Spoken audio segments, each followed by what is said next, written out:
Welcome to new TV Telugu.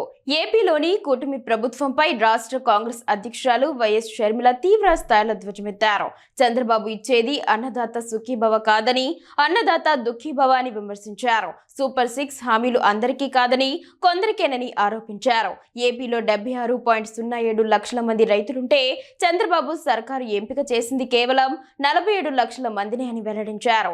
వడపోతల పేరుతో 30 లక్షల మంది రైతులకు టోకరా వేశారని షర్మిల మండిపడ్డారు. ఇప్పటికీ గ్యాస్ సిలిండర్లు సగం మందికి ఇస్తున్నారు. తల్లికి వందనం కింద 20 లక్షల మంది బిడ్డలకు కోత పెట్టారు. ఇప్పుడు సుఖీభవ పేరుతో రైతులకు తీరని అన్యాయం చేస్తున్నారు. అన్నదాత సుఖీభవ కింద రాష్ట్ర ప్రభుత్వమే 20,000 రూపాయలు ఇస్తుందని ఎన్నికల ప్రచారంలో బాబుగారు ఊదరగొట్టారు. కానీ గెలిచాక నాలుక మడతీశారు. కేంద్రం ఇచ్చే 6,000 రూపాయలతో ముడిపెట్టారు. కేంద్రం ఇచ్చే 6,000 రూపాయలు పక్కన పెడితే రాష్ట్ర నిధుల నుంచి మీరు ఇచ్చేది 14,000 రూపాయలు మాత్రమే. ఆనాడు ప్రతిపక్షంలో పెద్ద పెద్ద మాటలు చెప్పారు. కేంద్ర పథకంతో రాష్ట్రానికి ఏం సంబంధమని మాటల తూటాలు పేల్చారు. కేంద్రం నేరుగా రైతుల ఖాతాల్లో వేస్తున్నప్పుడు మీరు ఇచ్చినట్టు ఎలా చెప్పుకుంటారు అని నాడు ప్రశ్నించారు. రెండూ కలిసే ప్రశ్న లేదన్నారు.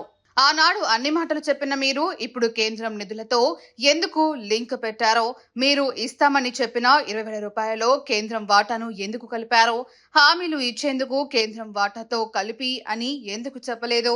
కేంద్రం ఇచ్చే పీఎం కిసాన్ పథకం దేశంలో ఉన్న రైతులందరికీ, ఏపీకి మాత్రమే కాదు కదా. దీనికి చంద్రబాబు గారు సమాధానం చెప్పాలి. రాష్ట్ర ప్రభుత్వం నేరుగా అన్నదాత సుఖీభవ పథకం కింద రైతుకు 20,000 రూపాయలు ఇవ్వాలని కాంగ్రెస్ పార్టీ తరపున డిమాండ్ చేస్తున్నాం అంటూ షర్మిల స్పష్టం చేశారు.